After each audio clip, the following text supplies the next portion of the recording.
From our 7 Tasmania studios, your nightly news with Kim Miller begins now. Tasmanians will soon find out where politicians in the state's upper house stand on the Macquarie Point Stadium, with an independent set to move a motion tomorrow. It comes as the Planning Commission's scathing draft report draws mixed views between the Greens and the government corporation overseeing the project. The divisive Macquarie Point Stadium needs to clear the upper house if it hopes to see the light of day. Tomorrow could prove critical, with a motion set to flush out which side of the fence the votes are on. It calls on the government to take this opportunity to renegotiate the deal that we have with the AFL. That's after damning reports by economist Nicholas Gruen and the Tasmanian Planning Commission.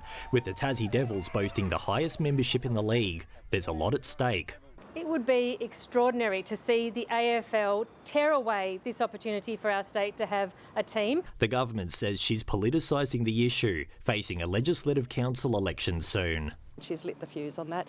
Good luck to her. What people want is delivery of the result. Planning deadlines are approaching fast as the Premier considers legislation to bypass usual planning processes. I would very strongly urge the government to continue with this process, give everybody the opportunity, the community to have their say. The Greens questioning Macquarie Point Development Corporation's legal advice that the Planning Commission's report was too broad. This advice is nothing more than cooked up advice to give Jeremy Rockcliffe a smokescreen behind which he can move special legislation. The stadium's developer insisting the Commission went too far. The declared project is the multi-purpose stadium and it's looking at infrastructure required for that stadium. A divisive project that will again be a key discussion point in Parliament. Anthony Dodd, 7 Tasmania News. The federal election campaign battle continues along with its sparring. Labor talking up its $1 billion plan to boost the early childhood workforce, increase wages and TAFE training opportunities for those wishing to enter the sector. Not all of this is guaranteed if there's a change of government. In fact, only Labor is prioritising investing in the early childhood education sector. A Liberal spokesperson says that's not true and the party supports early childhood education and care. The Civil Contractors Federation of Tasmania has come out in support of the Coalition's promise to fund the Bass Highway duplication between Deloraine and Launceston. We welcome this announcement. It's a state our size can't afford to do the infrastructure that we need for Tasmania without the federal government support. So the 80-20 commitment from the Coalition and from Susie is fantastic for our state. Federal Labor says it already has $330 million set aside for important repair works for the highway. Security cameras have captured the moment a group of thieves broke into a Hobart property yesterday morning, taking off with a BMW motorbike. The incident angering the owner, who says he's had a gut full of callous crimes in the area. Brazen and opportunistic, CCTV capturing hooded thieves casually letting themselves into a Clarendon Vale home at 4 a.m. The bandits wheeling away a $10,000 BMW motorbike. Devastated. The fear of them coming over next time and potentially coming into the house. The owner was not home during the invasion but watched it all play out on his security system. Very scary. I can't even sleep. My daughter, my son and my wife, who were there at the time, but I wasn't here to protect them. Fearful for what could have been a much more dangerous ordeal. If one of my family members was awake at the time and panic and then one of them come out, then it could have been worse. And that's my fear for our lives and also possession of our personal belongings. Fortunately, his bike was found in Rokeby and remains with police as they investigate. But he says the incident has added fuel to raging crime fire. He says law-breaking in the neighbourhood is rampant. People doing the burnouts in the area, burn stolen vehicles. The victim installed cameras across his property when he first moved in almost 3 years ago. He says it's provided some peace of mind, but following Sunday's invasion, he no longer feels safe in his own home. And he's not alone, with other households capturing callous crime on CCTV. Wrench-wielding thieves using brute force to break into this Invermay home late last week. Fed up locals taking to social media saying enough is enough. Police have since charged a 46-year-old Rocherley man with aggravated burglary and stealing. Rebecca Gaitanera, 7 Tasmanian News.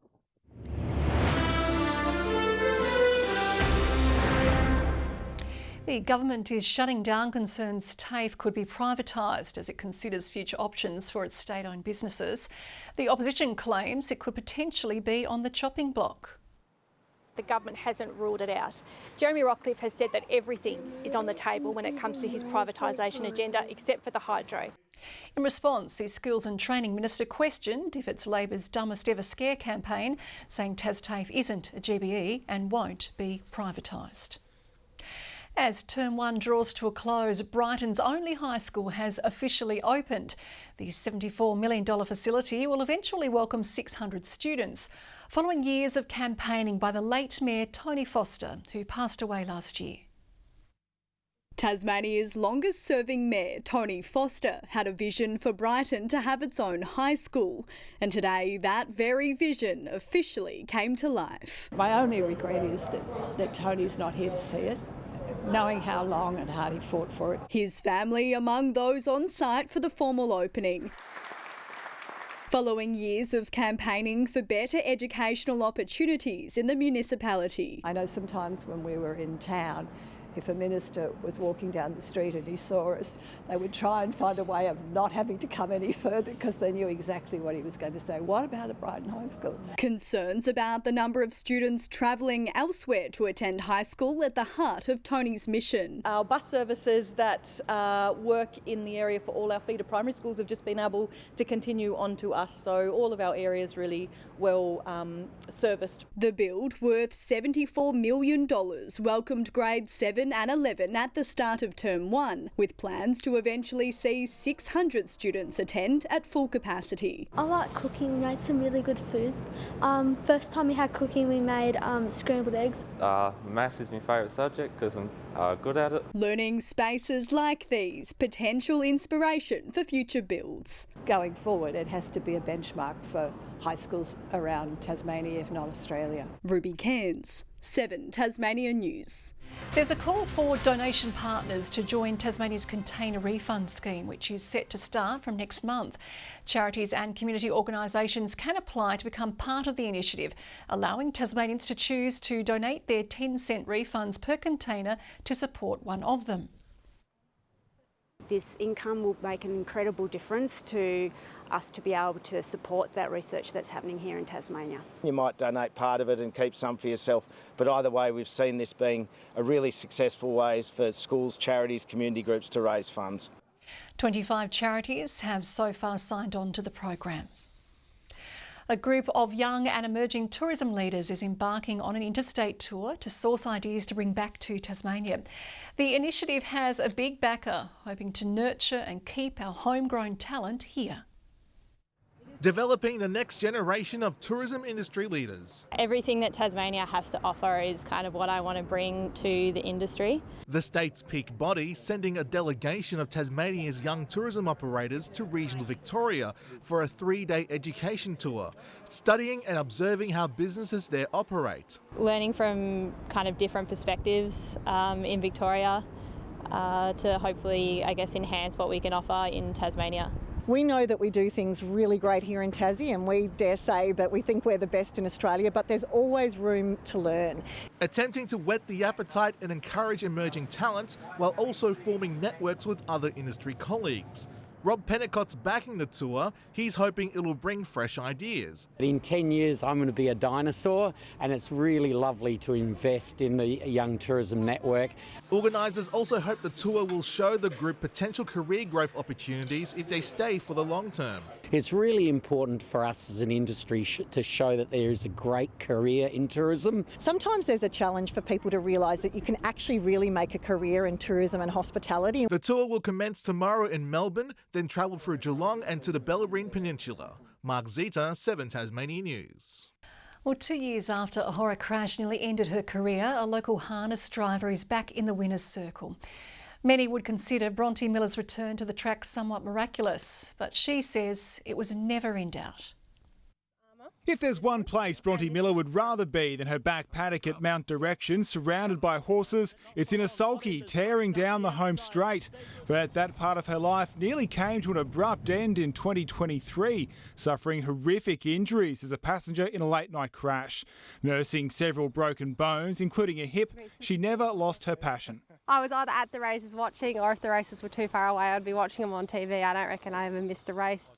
Then, against the odds on Friday night, the former leading female driver tasted victory at Elwick once again. Willie Pike in front. Willie Pike takes out the last of Bronte Miller. It's really a hard feeling to explain, like not even though it wasn't a big race or anything, just not having done it for such a long time, but it felt natural as well. Her race sense still as keen as ever, despite the crash leaving her blind in one eye. It sounds strange, but the body adapts in amazing ways. It's my new normal now. I've just had to do it if this is what I wanted to continue doing, and it wasn't an option not to, in my opinion. I wasn't not going to drive again. Bronte's time away from driving forced her to adapt in other ways too. Now a licensed trainer as well, she's hopefully not too far off running some winners of her own. With work and that, I don't want to have too many, but a couple's nice, just a nice amount to do in my spare time. Nick Kelly, 7 Tasmanian News.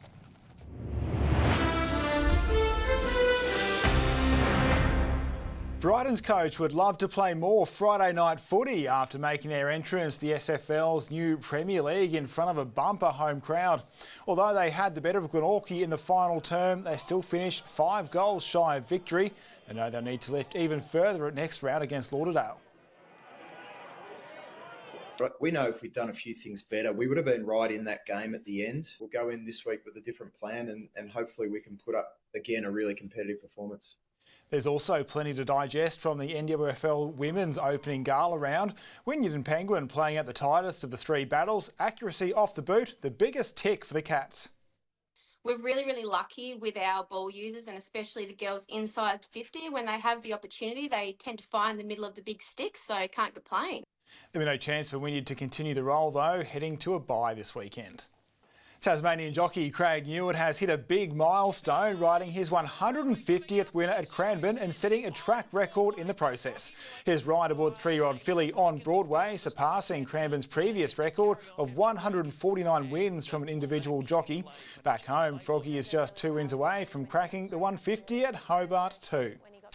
Wynyard's Kyron Bacon has made a huge statement for his new team over in Europe, tearing into the opening round of the Enduro World GP in Portugal with a masterful win in the junior category, making easy work of the track, which was causing headaches for plenty of riders. Good to get a win for the round 1 of here in Portugal. Pumped with the team and the bike, and we've done a lot of hard work coming into this season. Fellow Northwester Johnny Reinders is leading the Australian Enduro Championship standings after a clean sweep in Victoria. And after leading most of the bike leg of the Ironman in Oceanside, California, Launceston triathlete Jake Birtwistle has managed a top 6 finish. Fellow Tasmanian Cam Worth, meanwhile, was disqualified, believe it or not, for speeding. And there's a speed trap set up in a safety zone, apparently, Kim. OK, speeding in a triathlon, something I could not do. Thank you, Nick. Peter Murphy will join us after the break with the weather forecast.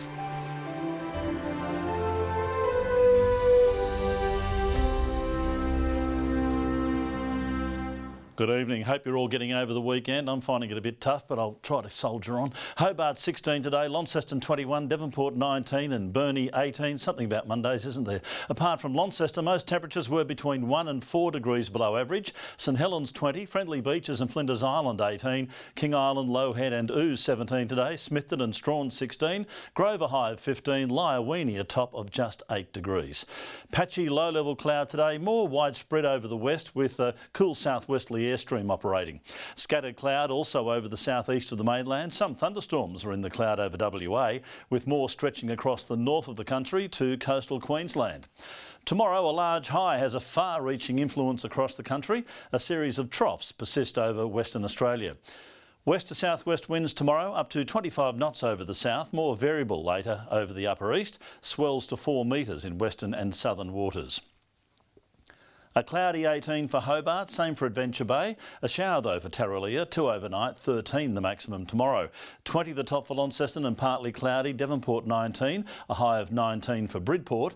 Burnie expecting 18, a cloudy day. Showers easing from Strawn, 16 the maximum, 18 for Marrawar. St Helens tomorrow, a high of 19 degrees and partly cloudy, 20 the top for Swansea, cloudy on Flinders Island, Whitemark a high of 18. On Wednesday, a fine sunny day over the east and south, just a light shower over the west. Fine across the state on Thursday, another light shower in the evening for Strawn, and on Friday, showers over the west and far south, easing in the afternoon, just a slight chance of an afternoon shower in the southeast. Sunny in Perth and Adelaide tomorrow, a cloudy 19 in Melbourne, a shower and 23 degrees in Sydney, Cairns fine and 31 degrees. And current conditions cooling down as I'm coming off a big weekend along the west coast. Kim, still trying to piece it all together actually. A whole new meaning to the Wild West. Well, finally tonight, the count is in from amateur ornithologists across the state, and it appears the most common bird seen in Tassie is perhaps the most divisive. Whether you consider them to be chip-thieving picnic pests or soaring coastal beauties, the silver gull is the bird you're most likely to see ahead of the common house sparrow.